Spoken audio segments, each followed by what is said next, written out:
Keberuntungan itu bukan untuk dinanti, tapi untuk dicari.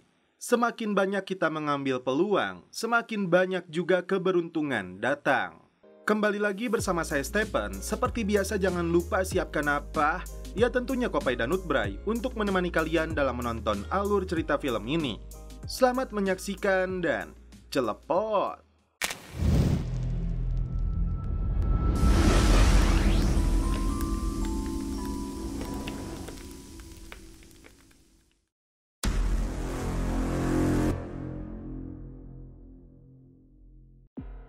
Film dibuka dengan diperlihatkannya seorang gadis muda yang diculik pria tidak dikenal dari kawasan yang dipenuhi para pengguna narkoboy, tepatnya Philadelphia, Amerika Serikat.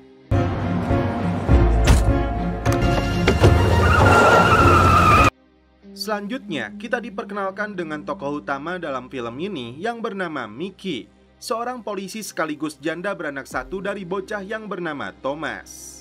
Selepas mengantar anaknya pergi ke sekolah, Mickey menjalani hari-harinya patroli jalanan di kota Philadelphia ditemani rekannya yang bernama Eddie. Mickey sudah terbiasa menghadapi tingkah aneh yang dilakukan para pengguna narkoboy di kotanya. Tapi ketika menemukan jasad perempuan di bawah jembatan kereta api, seketika Mickey terdiam seperti mengingat kejadian buruk di masa lalu.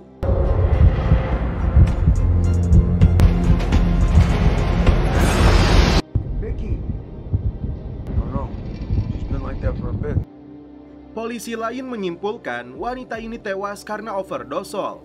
Berbeda dengan Mickey yang menyebutnya kasus pembunuhan karena dia menemukan darah di dalam mulutnya. Eddie paham dengan sikap diamnya Mickey karena dia melihat korban seperti wanita yang dikenalinya. Siapakah wanita yang dimaksud Mickey? Inilah yang belum terungkap. Mickey lantas bertemu dengan atasannya yang bernama Sersan Ahern. Dia berharap atasannya ini mau memberitahu identitas korban. Sersan juga bertanya tentang seseorang bernama Truman yang sempat disebut oleh Mickey. Muncul kembali pertanyaan, siapakah Truman yang dimaksud itu?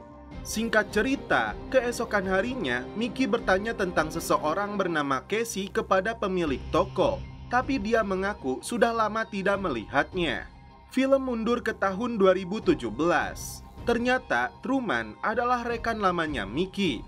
Jadi guys, di film ini cerita akan bergerak maju dan mundur karena apa yang terjadi dengan Mickey saat ini ada hubungannya dengan kisah di masa lalu, termasuk dengan mantan suaminya Mickey.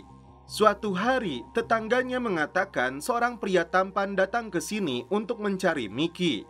Thomas langsung berucap itu adalah ayahnya. Keesokan harinya, Mickey menceritakan kedatangan mantan suaminya itu kepada ayahnya yang bernama G.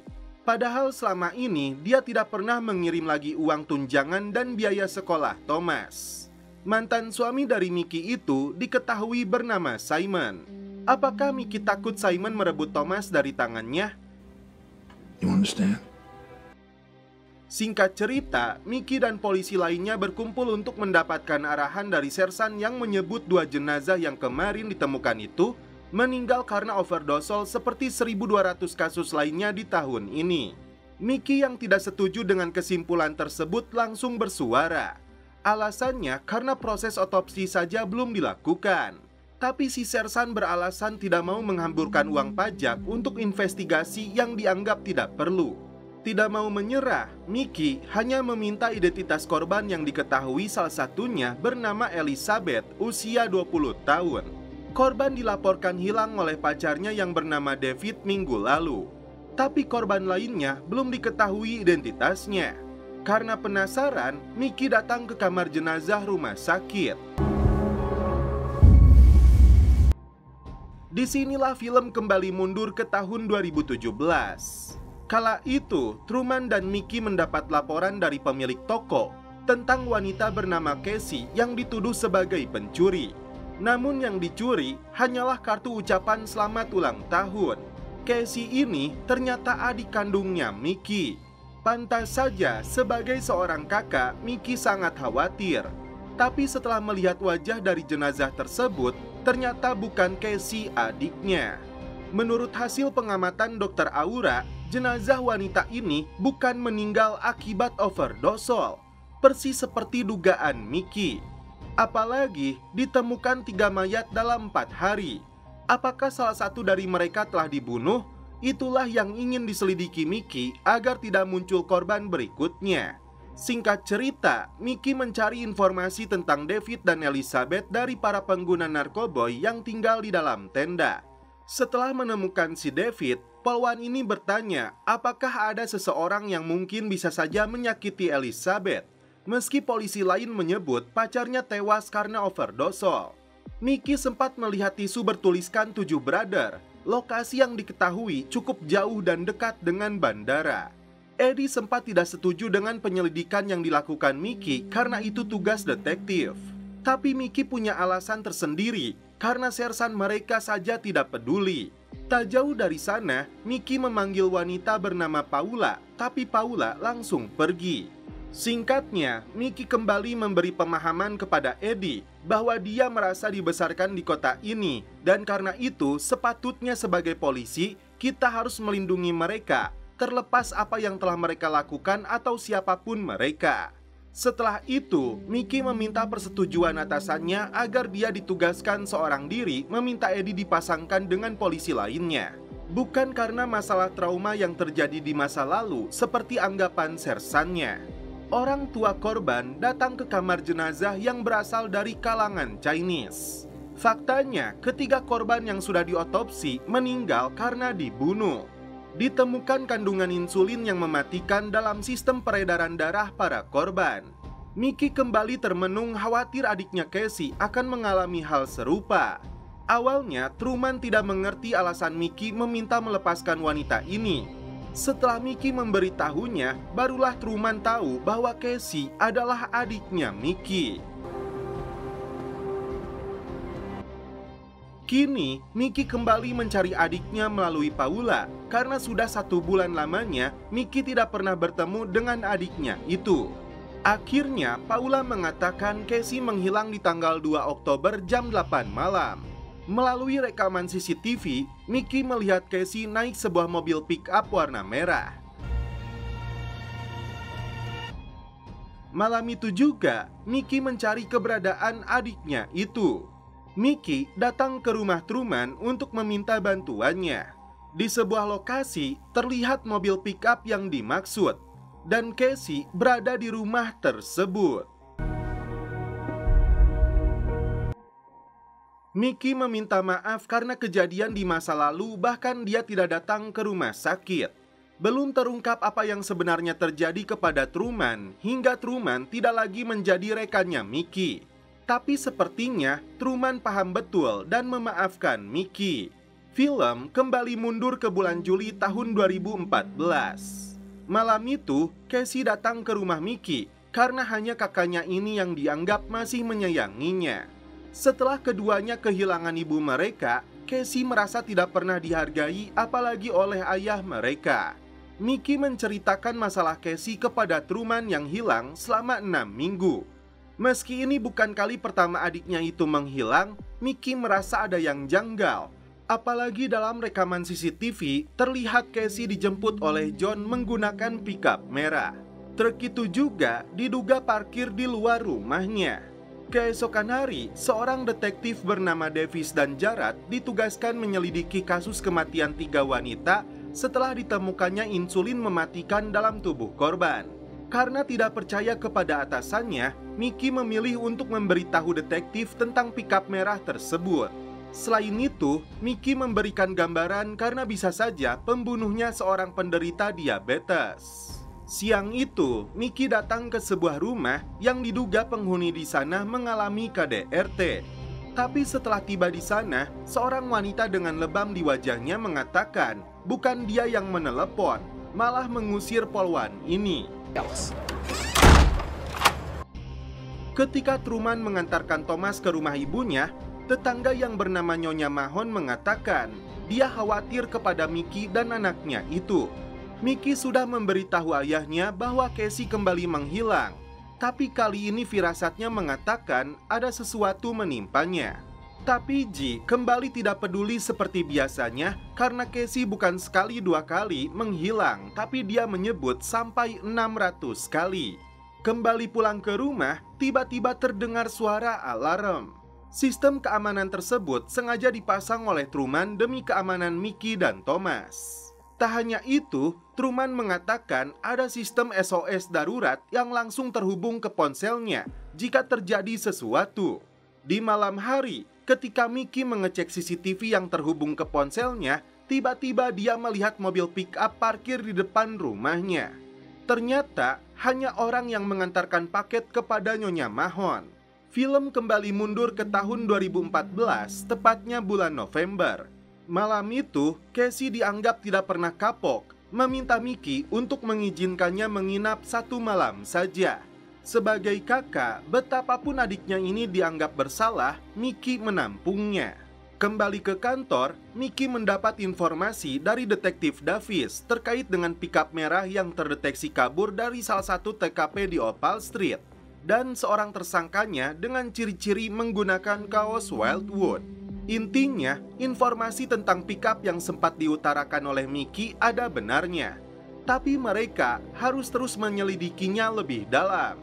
Mickey terpaksa menjual alat musik mahal miliknya demi membiayai sekolah Thomas. Padahal seharusnya itu menjadi tanggung jawab mantan suaminya.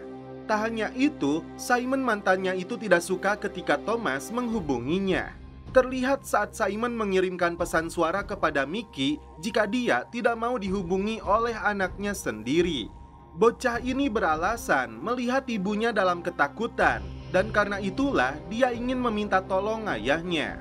Mickey datang ke lokasi Seven Brother yang dekat dengan bandara untuk mencari informasi tentang para gadis yang menjadi korban pembunuhan. Setelah ditunjukkan foto gadis Chinese itu, pemilik toko mengatakan pernah melihatnya bertengkar dengan seorang pria bernama Jimmy.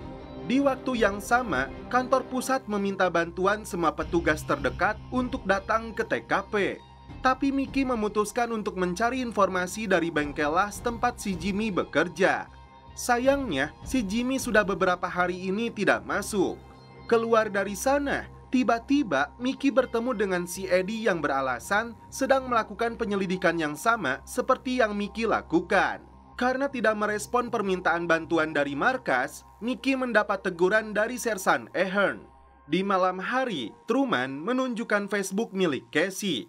Terlihat salah satu fotonya dengan seorang pria. Selama ini, Mickey tidak pernah tahu karena dia tidak berteman dengan adiknya sendiri di Facebook tersebut. Mickey fokus dengan latar belakang foto itu seakan mengingatkan sesuatu, namun tidak mau dia ceritakan kepada Truman. Ternyata, Casey dikenal sebagai pencuri, tak hanya kepada orang lain, tapi perhiasan dan uang milik Mickey dan juga ayahnya. Yang membuat Mickey marah, Casey mencuri satu-satunya kalung peninggalan ibu mereka untuk dibelikan narkoboy dan rehabilitasi. Tapi kini, Mickey berharap bisa menemukannya kembali karena adiknya itu lebih berharga dari kalung ibunya. Sesuai petunjuk dari foto di Facebook adiknya, malam itu Mickey datang ke sana. Ternyata dia menemukan sepatu merah yang sering digunakan Casey. Dan tiba-tiba, Hello, Mickey. pria bernama Dox ini menodongkan pistolnya kepada Mickey. Dox mengaku sedang mencari juga Casey seperti yang dilakukan Mickey karena adiknya itu telah mengambil sesuatu yang menjadi miliknya.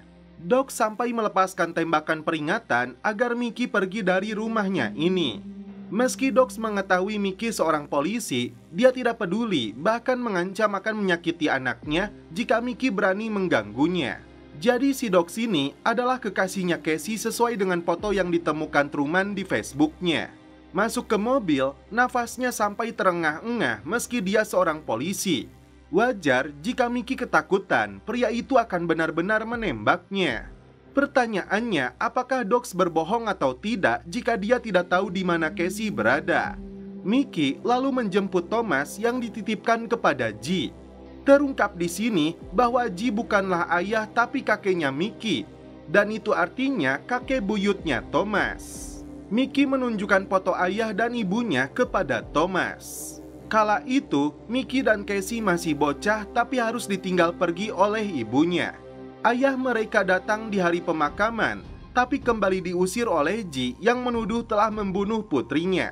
Mickey tidak memberitahu Truman bahwa tadi malam dia telah ditodong oleh Dogs. Padahal sahabatnya ini sudah mengingatkan Mickey agar tidak menyembunyikan apapun kepadanya. Karena Thomas ingin bertemu dengan kerabatnya, Truman bersedia untuk mengantar Mickey dan putranya itu meski Mickey mengaku tidak terlalu dekat dengan mereka. Temannya Truman mengaku pernah melihat Casey bersama si Dogs yang seorang pengedar narkoboy beberapa bulan lalu. Bahkan, wajah wanita nampak lebam habis dipukuli. Tapi dia tidak bisa memastikan apakah Dogs pelakunya atau bukan. Kembali ke kantor polisi, Detektif Davis mendapatkan rekaman CCTV terkait pelaku pembunuhan terhadap gadis-gadis itu. Tapi wajah pelaku yang ditutupi membuat tim kepolisian kesulitan untuk mendapatkan identitasnya. Melihat tinggi badan pelaku tersebut, Mickey menduga dia adalah si Dogs. Tapi Mickey tidak langsung memberitahu detektif sebelum memastikannya terlebih dulu. Mickey coba meminta informasi dari salah satu pengguna bernama Nicole. Tapi panggilannya sama sekali tidak digubris, seakan ada sesuatu yang mereka sembunyikan. Mickey dan Truman lalu pergi ke rumah Jimmy. Tapi istrinya mengatakan suaminya itu menghilang dan sampai saat ini belum diketahui keberadaannya. Setelah pulang ke rumah, Mickey memutuskan untuk menghubungi Davis. Berpura-pura mendapat informasi dari seorang wanita yang mengenali pelaku itu dengan nama Dogs. Padahal keterangan tersebut baru sebatas kesimpulan Mickey yang tidak didukung dengan bukti yang akurat. Singkat cerita, Mickey mengajak Thomas dan Truman di hari Thanksgiving untuk bertemu kerabat mereka. Mereka disambut oleh sepupu Mickey yang bernama Hailey. Mickey lalu bertanya kepada kerabatnya yang bernama Bobby tentang Casey dan Dogs. Ternyata yang dia tahu, temannya Dogs dibunuh setahun yang lalu. Sedangkan Hailey mengaku kepada Truman mengenali Mickey sebagai sepupunya yang cerdas, tapi juga pendiam dan tertutup. Dia tidak banyak bergaul seperti Casey. Singkat cerita, Truman kembali mengantarkan Mickey dan Thomas pulang ke rumah. Bocah itu lebih dulu masuk, tapi ketika Mickey akan naik, tiba-tiba dia ditodong senjata oleh si Dogs yang marah karena Mickey telah melaporkannya. Karena mendapat peringatan darurat di ponselnya, Truman kembali balik arah. Dogs mengancam akan menyakiti Thomas, dan setelah itu Dogs pun kabur. Get down on the ground. You had yours already. Not in front of my kid. 1, 2. No, 1, 2. Tiba di sana, Truman akhirnya mendapat pengakuan dari Mickey tentang peristiwa kemarin malam saat dirinya mendatangi rumahnya si Dogs tanpa memberitahunya. Disinilah Truman kecewa karena seharusnya Mickey menceritakan itu semua. Mickey merasa lega Thomas tidak disakiti oleh penjahat itu. Di waktu yang sama, dia mendapat informasi dari detektif Davis bahwa Dogs punya alibi kuat saat terjadinya pembunuhan kepada para gadis itu bahwa dirinya sedang ditahan. Itu artinya, Dogs bukanlah pembunuh para gadis atau orang yang diduga menyembunyikan keberadaan Casey. Keesokan harinya, Mickey meluncur ke lokasi kebakaran yang ternyata rumahnya si Dogs. Karena ada si Paula di sana, Mickey bertanya apakah Casey ada di sana. Paula menjawab Casey sudah pergi. Tapi ketika diperlihatkan video pelaku, Paula menyebut Mickey mengenalinya. Karena pria itu adalah polisi bajingan yang sering jajan martabak di malam hari. Siapakah polisi tersebut?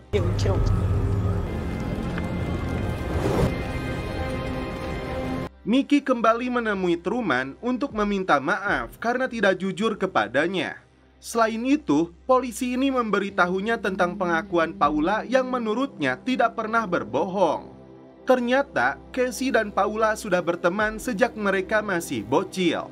Di tengah kesibukannya sebagai polisi, Mickey berjuang untuk menjadi ibu yang sempurna bagi anak sematawayangnya dan juga kakak dari adiknya yang tidak diketahui keberadaannya. Truman kembali menemui teman lamanya Winton untuk mencari informasi tentang polisi bajingan yang suka mempermainkan PSK. Menurutnya, hanya Truman yang dianggap sebagai polisi baik, meski pada akhirnya kini Truman sebatas mantan polisi. Karena informasi dari Paula, Mickey mulai waspada terhadap rekan-rekannya. Sesuai rekaman tersebut, Mickey coba mencari informasi dari CCTV tempat pelaku terekam. Pelayan toko ini mengaku CCTV-nya dirusak seseorang minggu lalu. Terlihat saat sebuah mobil patroli berada di depan, seseorang muncul merusak kameranya. Untunglah Mickey masih bisa melihat nomor unit mobil polisi tersebut. Mickey kali ini bergerak ke sebuah rumah setelah mendapat laporan adanya kekerasan. Seorang bocah membukakan pintu rumah tersebut. Dia mengaku kakaknya disakiti. Saat polwan ini masuk, inilah yang terjadi. You need to calm down. You need to step. You guys okay? Pelaku berhasil diamankan, dan ternyata si ibu adalah wanita yang sebelumnya menolak bantuan Mickey. Seperti mengingat masa kecilnya, kedua anak itu harus dipisahkan dari orang tuanya. Ketika membawa tersangka ke kantor polisi, Mickey melihat Sersan Ahern sedang mengomeli Eddie di dalam ruangannya. Belum jelas apa penyebabnya.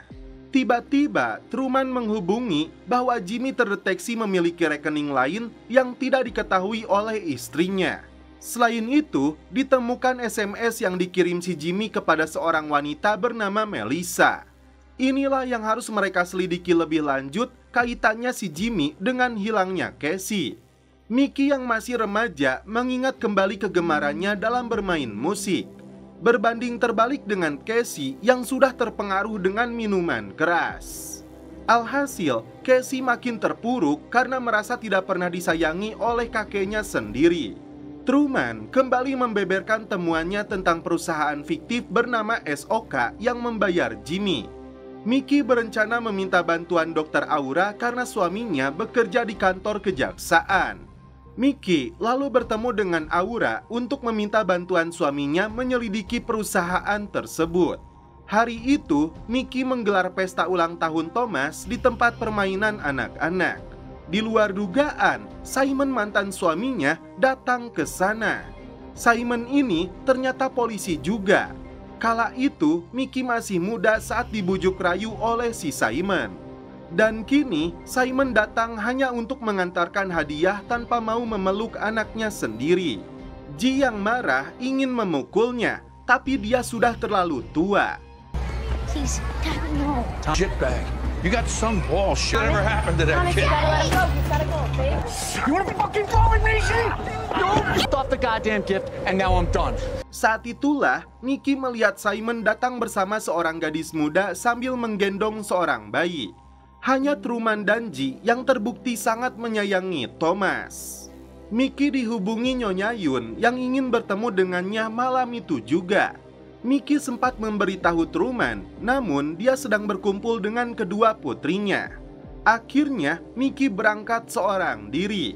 Sebagai ibu, dia hanya ingin meluapkan penyesalannya karena anaknya itu kini telah tiada.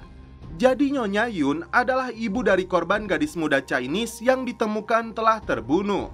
Dia mengaku tidak mengenal Jimmy dan Melissa yang disebutkan oleh Mickey. Dari foto korban yang dipajang di dinding rumahnya, korban yang bernama Taylor itu pernah bergabung dengan klub polisi muda Philadelphia. Dan begitupun dengan Mickey. Taylor went to the police youth club. Kala itu, Paula dan Casey datang ke sana memaksa untuk masuk, tapi Mickey tidak mengizinkannya. Dan faktanya, saat itu Simon adalah polisi senior yang bertugas di klub tersebut. Tiba-tiba, Mickey menemukan foto lainnya yang membuatnya terkejut. Karena itu, Mickey meminta Truman segera datang.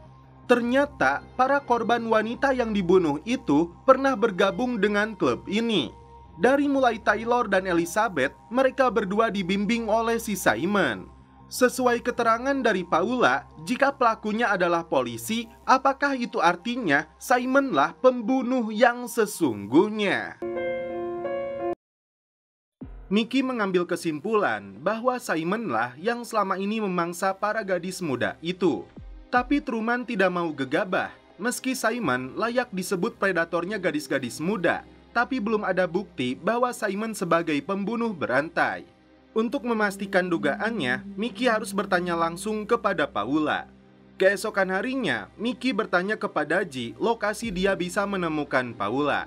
Sementara itu, Truman bertanya kepada pembimbing klub polisi muda saat ini, apakah dia mengenal Simon?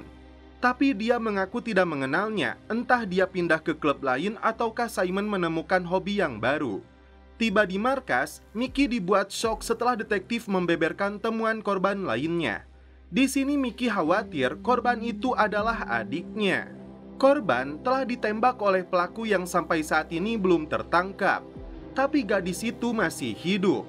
Setelah detektif Davis menampilkan fotonya, ternyata gadis itu bernama Emily. Mengaku tidak mengenalnya, Mickey lega karena itu bukan Casey. Sersan Ahern langsung memanggil Mickey karena dia tahu anak buahnya ini telah menemui keluarga Yun tanpa persetujuannya. Ahern mulai kesal karena seharusnya Mickey bekerja di bawah perintahnya. Tidak ada pilihan, Mickey beralasan mendapat informasi dari seseorang yang dia kenal bahwa pelaku yang mereka cari selama ini seorang polisi. Atasannya lalu mendesak Mickey untuk menyebutkan nama informannya karena tuduhan tersebut bisa menyebabkan masalah yang lebih besar. Setelah didesak, akhirnya Mickey menyebutkan nama Paula. Tiba-tiba detektif Davis meminta bantuan Mickey untuk menemui Emily di rumah sakit, berharap korban mau memberi keterangan kepadanya. Singkat cerita, Mickey menemui Emily yang terlihat masih trauma dan ketakutan. Dia tidak mau menjawab pertanyaan Mickey apakah dia mengenal Casey. Tapi ketika ditanya apakah pelakunya polisi, Emily sempat menatap tajam. Apakah Simon pelakunya? Semuanya masih menjadi tanda tanya besar. Sesuai informasi dari kakeknya, kali ini Mickey datang ke rumah ibunya Paula. Tapi si ibu mengaku tidak tahu karena beberapa hari ini dia tidak bertemu dengan putrinya itu. Si ibu nampaknya sudah pasrah meski dia tahu Paula telah salah memilih pergaulan hingga berakhir menjadi PSK. Film mundur ke tahun 2010. Kala itu, Mickey yang sudah dekat dengan Simon, tapi Casey tiba-tiba muncul di sana. Suatu malam, Mickey mendengar kabar adiknya overdose obat-obatan terlarang, padahal usianya masih 14 tahun. Untuk mendapatkan bukti, Mickey dan Truman harus membuntuti Simon untuk melihat langsung apakah dia memang seorang pembunuh atau bukan. Di malam hari, Mickey dan Truman makan malam bersama Aura dan suaminya. Dalam kesempatan itu, suami Aura membeberkan perihal perusahaan konstruksi yang membayar Jimmy itu adalah anak dari perusahaan konsultan Cina. Karena menemukan sesuatu yang janggal, perlu dilakukan penyelidikan lebih dalam. Aura rupanya bisa membaca kedekatan Mickey dan Truman tidak sebatas teman atau rekan. Ada rasa di antara janda dan duda itu. Sebagai sahabatnya Mickey, dia sangat mendukung Truman yang dinilainya sangat baik, apalagi kepada Thomas. Pulang dari sana, Mickey dan Truman memutuskan untuk mengintai tempat tinggalnya Simon. Sambil menunggu, Mickey kembali mengingat apakah Simon punya hubungan dengan Casey tanpa sepengetahuannya. Kala itu, Simon dan Casey bertengkar hingga adiknya itu diusir dari rumah. Setelah Simon keluar, mereka langsung membuntutinya.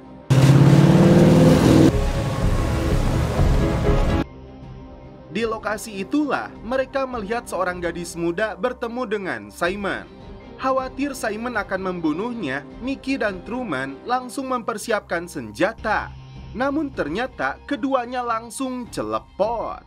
Keesokan harinya, Mickey kembali dihubungi Truman untuk bertemu dengan seseorang yang bekerja sama dengan detektif Davis dan kebetulan dia mengetahui tentang Simon. Singkat cerita, Mickey bertemu dengan Truman dan detektif bernama Mike. Mickey membeberkan lebih dulu hasil penyelidikannya hingga dia menduga mantan suaminya itu sebagai tersangka pembunuhan berantai. Tiba-tiba, Mike memotong pembicaraannya karena tersangka sudah ditangkap karena DNA-nya terhubung dengan beberapa korban. Pelaku diketahui bernama Sean Kelly yang beberapa hari lalu ditangkap oleh Mike dalam kasus KDRT.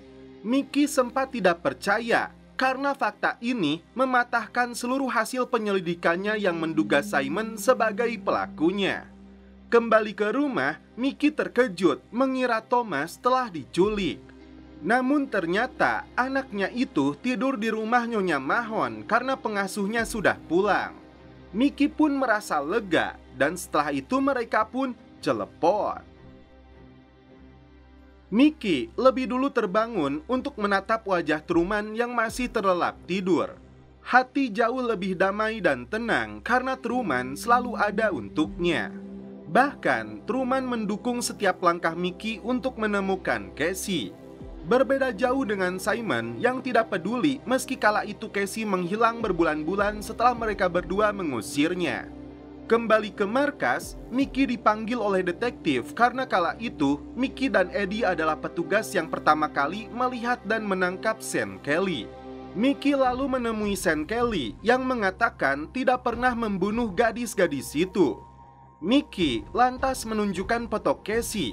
Penjahat ini mengaku tidak pernah menidurinya, tapi dia tahu ada orang lain yang melakukannya. Mickey lalu mencari Eddie untuk mendapatkan informasi lebih dalam. Tapi Sersan Ahern mengatakan dia sedang cuti. Tidak mau mengatakan alasannya, Mickey langsung meluncur ke rumah Eddie. Eddie mengaku diskors oleh Ahern karena gagal menjalankan tugas. Tapi Eddie berpendapat atasannya itu tidak pernah menghargai anak buahnya. Rupanya keduanya sependapat bahwa Sean bukanlah pembunuh yang sebenarnya. Mickey lalu meluncur ke rumahnya Sean Kelly, di mana para polisi dan detektif sedang mengumpulkan alat bukti. Mickey kemudian mengobrol dengan Colleen, istri dari Sean yang merasa terpuruk. Selain suaminya yang dituduh sebagai pembunuh berantai, anak-anaknya kini berada di dinas sosial. Menurut Colleen, suaminya itu mampu melakukan apa saja termasuk menghabisi nyawa seseorang. Mickey menunjukkan foto adiknya, barangkali Colleen tahu karena Casey kini telah lama menghilang. Dari sana Mickey menuju bawah jembatan kereta api. Kebetulan Truman menelepon. Mickey memberitahunya bahwa Sean menurutnya bukanlah pembunuh yang mereka cari. Padahal Truman hanya ingin mendengar suara Mickey karena dia rindu dan asmara kini bergejolak di dalam hatinya. Tiba-tiba Mickey dipanggil oleh Nicole yang ingin berbicara dengannya. Tapi di luar dugaan, film kembali mundur ke tahun 2016. Kala itu, Simon mengaku menemukan Casey dalam kondisi baik. Tapi Casey mengatakan tidak mau bertemu lagi dengan Mickey yang dianggap sebagai masalah dalam hidupnya. Setelah sadar, Mickey sudah berada di rumah sakit dengan beberapa tulang rusuk yang patah. Dia mengatakan pelakunya adalah Nicole, Jenny, Helen, dan orang lain termasuk si Dogs. Mereka marah karena mengira Mickey mengenal pembunuh berantai itu yang sama-sama seorang polisi. Lagi-lagi, Mickey mengkhawatirkan keselamatan adiknya. Setelah diizinkan pulang, Thomas langsung memeluk ibunya. Sedangkan Nyonya Mahon yang pengertian layaknya seorang ibu membantu Mickey membersihkan jahitan di dahinya. Mickey sampai termenung mengingat kembali belayan kasih ibunya. Begitupun dengan Truman yang sudah seperti ayah kandungnya Thomas. Mickey makin terharu ketika Thomas dan Truman memberikan hadiah alat musik kesayangannya yang sempat dia gadaikan. Keesokan harinya, Mickey dan Thomas bertukar hadiah dengan G. Tapi saat Mickey pergi ke dapur, dia melihat kaca jendelanya pecah. Dan biasanya itu dilakukan oleh Casey. Mickey lalu mengecek kamar masa kecilnya dan ternyata menemukan surat yang dikirim oleh ayahnya setelah ibunya meninggal. Tapi surat itu sengaja disembunyikan oleh G. G beralasan ayah Mickey menjadi penyebab ibunya kecanduan hingga akhirnya meninggal dunia. Mickey menemukan alamat dari salah satu surat tersebut. Setelah menelusurinya, di sanalah Mickey menemukan pickup merah. Mickey lalu mengetuk pintu rumah tersebut. Dan ternyata Casey yang membukanya. Terlihat Casey dalam kondisi hamil. Ternyata di kala itu Casey mengaku sedang hamil. Tapi Casey tidak mau mengatakan siapa ayah dari bayi dalam perutnya itu. Tapi Mickey menduga Simon yang menghamilinya. Dan kini Mickey bisa bertemu kembali dengan ayah kandungnya. Dia mengatakan Casey sudah bersamanya dari beberapa bulan yang lalu. Dia datang untuk mencari kalian berdua. Casey mengaku ayah dari bayi dalam kandungannya itu adalah Dox. Selama ini, Casey menghindari Mickey karena Thomas. Ternyata, faktanya Thomas itu adalah anak yang dilahirkan oleh Casey hasil hubungannya dengan Simon. Setidaknya, Mickey bisa bernafas lega karena adiknya itu baik-baik saja. Tiba-tiba, Aura menghubunginya, diminta segera datang ke kamar jenazah. Ternyata yang kini terbaring sudah tidak bernyawa itu adalah Paula yang Mickey yakini telah dibunuh. Karena mengenal baik Paula, polwan ini sangat yakin tidak mungkin Paula meninggal karena overdose. Tapi otopsi tidak bisa dilakukan oleh Aura karena Sersan Ahern melarangnya. Aura terkejut setelah tahu Casey telah ditemukan. Disinilah Mickey mengingat kembali saat Casey melahirkan Thomas. Kala itu, perawat yang bernama Bethany membawa bayinya. Mickey sempat khawatir bayinya akan diculik. Hingga kini, Bethany adalah orang yang selalu menjaga Thomas selama Mickey bekerja. Setelah lahirnya bayi tersebut, Mickey memutuskan hubungannya dengan Simon. Meski begitu, Mickey menyayangi Thomas seperti anaknya sendiri. Meskipun Casey telah aman, Mickey tidak akan menyerah untuk memburu pembunuh berantai itu dengan bantuan Truman. Karena Paula menyebut pelakunya adalah polisi, kini kecurigaannya kepada Sersan Ahern. Alasannya, Mickey memberitahu atasannya itu informannya adalah Paula. Antara Ahern pelakunya atau dia yang melindungi pembunuh itu. Tapi lebih dulu, Mickey akan memastikan apakah Simon terlibat atau tidak. Singkat cerita, Mickey menemui mantan suaminya ini untuk meminta pengakuan apakah dia polisi yang membunuh para gadis. Simon tidak terima, meski dia seorang predator yang gonta-ganti pasangan, Simon selalu membayar dan membiayai kebutuhan mereka, termasuk membawa kekasih barunya itu ke pesta Halloween di Salem akhir pekan kemarin. Meski benci kepada Simon, tapi Mickey sudah bisa menyimpulkan bahwa Simon bukanlah pembunuh. My life. Embarrassment. Simon's not the killer. It's not him. Kembali ke markas, Mickey berbicara kepada detektif Davis tanpa sepengetahuan sersannya agar otopsi dilakukan kepada Paula yang sudah dia anggap seperti keluarganya sendiri. Family. There was no autopsy ordered. I'll call the Emmy. Thanks. Ahern's not a killer. Begitupun dengan Truman yang meminta bantuan Mike untuk menyelidiki kasus ini karena Sam jelas sedang berada dalam tahanan tidak ada kaitannya dengan tewasnya Paula. Seperti dugaan Mickey sebelumnya, Sam bukanlah pembunuh berantai yang mereka cari selama ini. Singkat cerita, Mickey datang ke lokasi ditemukannya jasad Jimmy. Dari jaketnya yang bertuliskan Riverway, ternyata itu adalah perusahaan pelayaran yang membawa minuman keras dan penyewaan perahu. Padahal Jimmy hanya tukang las. Inilah yang harus Mickey dan Truman selidiki. Karena Jimmy tewas dengan luka tembak, bisa jadi pelakunya orang yang sama yang menembak Emily. Singkat cerita, di hari pemakaman Paula, tiba-tiba Casey muncul di sana. Mickey teringat kembali saat dia dan adiknya ini duduk bersama di hari pemakaman ibu mereka. Sesekali Mickey menatap ke arahnya. Terlihat adik kakak ini sebenarnya saling menyayangi satu sama lain. Terlebih, Mickey yang selalu melindungi dan menjaga Casey sejak dia masih kecil. Bertemu dengan pemilik Riverway, Truman bertanya tentang sosok Jimmy yang bekerja sebagai sopir perahu. Apakah Jimmy seorang pengguna? Kembali ke gereja, Mickey berbicara dengan Casey untuk minta maaf atas kesalahannya selama ini.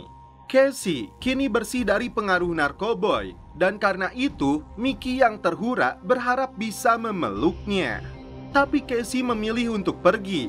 Dia menegaskan bayinya ini tidak akan diserahkan lagi kepadanya.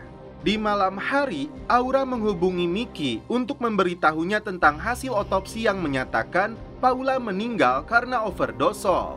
Tidak ada kandungan insulin sama sekali dalam tubuhnya. Tiba-tiba, Casey datang ke rumah Mickey. Casey lah yang meninggalkan surat dari ayah mereka di dalam kamar di rumah G agar Mickey mengetahui bahwa ayah mereka belum meninggoy. Casey mengaku benci karena dia merasa Mickey telah menculik Thomas dari tangannya. Padahal Mickey tidak berpikir seperti itu. Mickey meminta maaf karena dibutakan oleh si Simon. Dia berharap Casey mau sama-sama membesarkan Thomas bersamanya. Kini, Casey bisa melihat Thomas ketika dia sedang tidur. He never goes anywhere. Membahas tentang kematian Paula dan gadis-gadis lainnya. Casey sangat yakin Paula pun dibunuh. Karena mereka semua adalah teman-temannya, Casey akan membantu Mickey menyelidiki pelakunya. Mickey lalu menyebut salah satu korbannya bernama Emily atau Melissa yang pernah ditembak pelaku. Casey sepertinya mengenali Emily dan tahu di mana dia bisa menemukannya. I'm not letting you go alone. I have to go alone, Mickey. Thank you for coming. Keesokan hari, Mickey kembali khawatir karena Casey sulit dihubungi. Sementara itu, Truman masih menyelidiki kematian Paula dan hubungannya dengan para gadis yang menjadi korban. Casey rupanya sedang mencari informasi tentang Emily dari para pengguna. Dia masuk ke dalam gedung terbengkalai yang biasa digunakan para pecandu. Naluri untuk menggunakan barang haram tersebut kembali muncul dalam pikiran Casey.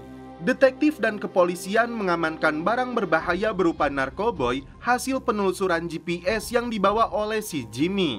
Belum terungkap apa motif Jimmy sampai dibunuh. Mickey kembali mencari Casey sampai menemukannya di gedung tersebut. Disinilah Mickey terkejut setelah Casey mengaku bertemu dengan Emily yang mengatakan orang yang menembaknya adalah Truman. Mickey sama sekali tidak percaya jika Truman pembunuh para gadis itu. Karena Casey membutuhkan Suboxone untuk membuatnya tetap bersih, terpaksa Mickey membelinya dari para pengedar. Ditanya tentang produk baru yang beredar di jalanan, Mickey bertanya apa seorang polisi atau Truman yang menjadi bandarnya. Dia tidak tahu, hanya mendengar warnanya biru. Casey lalu diajak ke rumahnya. Namun Mickey tidak mengizinkan Casey bertemu dengan Thomas. Karena itu, Mickey meminta Mahon mengawasi Thomas di lantai bawah rumahnya. Ternyata, Thomas naik ke atas setelah dia mendengar sesuatu. Tiba-tiba, Thomas membangunkan Casey. Sementara itu, Mickey mengintai rumahnya Truman. Dia sempat melihat Truman memasukkan tas besar ke dalam mobilnya. Thomas yang penasaran terus bertanya kepada Casey tentang ibunya Mickey. Padahal wanita berambut merah ini adalah ibu kandungnya. Nyonya Mahon pun tidak bisa berbuat apa-apa. Tiba di lokasi, Mickey sampai menodongkan pistolnya mengira Truman sedang menyuntikkan narkoboy. Padahal dia sedang mengobati seorang wanita yang overdose menggantikan peran Winton temannya. Mickey sudah menjelaskan alasannya membuntuti Truman karena pengakuan dari Emily yang memberitahu Casey. Tapi tetap saja Truman kecewa padahal dia sudah jatuh cinta kepadanya. To lose mine. But if I could take it back, I would. I was in love with you, Mickey. You know, you got a fucked up way of showing it. Mickey yang patah hati dibuat terpuruk setelah melihat Thomas memeluk Casey. Mickey tidak peduli meski Casey ingin menjelaskannya. Casey? I want to see you again. He came up here. I didn't. Mick, I'm sorry. Jesus, Mick, I said I was sorry. Mickey kembali bertanya kepada Casey apa sebenarnya yang dikatakan Emily kepadanya. Ternyata Emily hanya mengatakan orang yang menembaknya adalah rekan kerja Mickey. Padahal sudah hampir setahun Mickey tidak lagi menjadi rekannya Truman. Faktanya, Eddie lah rekan kerja Mickey. Saat melihat fotonya di internet, Mickey baru menyadari si Eddie, Sersan Ahern dan Jimmy adalah teman satu SMA. Malam itu juga, Mickey langsung menghubungi detektif Davis untuk memberitahu identitas si pembunuh. I know who the killer is. Singkat cerita, Davis dan Mike meluncur ke rumah si Eddie untuk menangkapnya. Di sini, dua detektif ini menemukan resep insulin dalam jumlah besar.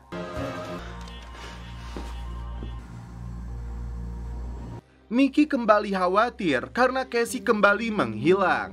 Tak tinggal diam, Mickey mencari keberadaan Casey yang diduga akan menemui Dogs. Sementara itu, terlihat si Dogs membawa Emily atas permintaan si Eddie. Dari informasi para pengedar, Mickey masuk ke dalam gereja tua. Dia menemukan si Dogs sedang bersama Eddie. Saat itu juga, Mickey langsung menodong mereka sambil bertanya di mana Casey. Don't move. What are you doing here? Get down. Hands behind your head. Where the fuck is Casey? Huh? Casey? Casey, you hear? Eddie mengaku sedang menyamar, sedangkan Dogs mengaku tidak pernah memukulnya. Justru dia yang menghubungi 911.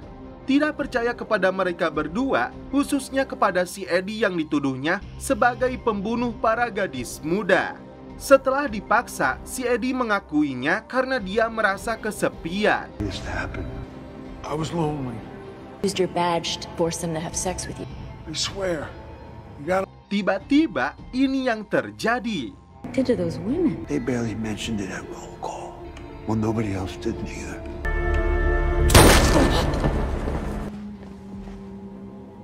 Ternyata Emily yang lebih dulu menembak untuk membalas kematian teman-temannya. Mickey memilih untuk mengambil pistolnya, lalu menyuruh mereka semua untuk pergi.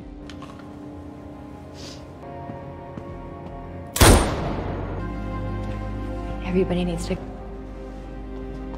Meski si Eddie sudah mampus, Mickey harus menjelaskan semuanya kepada detektif dan tim penyidik internal kepolisian. Are you in trouble? Can we go somewhere else for a minute? Mickey dan Casey mengenang kembali hidup mereka berdua sejak kecil yang penuh dengan lika-liku tanpa kedua orang tua. Davis memberitahu Mickey bahwa Sersan Ahern diduga terlibat sebagai backingnya Eddie untuk menutupi segala kejahatannya. Selain itu, Mickey dinyatakan bersih dari hasil penyelidikan internal kepolisian. Tapi Mickey memutuskan untuk berhenti dari kepolisian. Mickey kembali menemui Truman untuk minta maaf. Truman mendukung langkah Mickey yang dinilai cocok menjadi guru musik.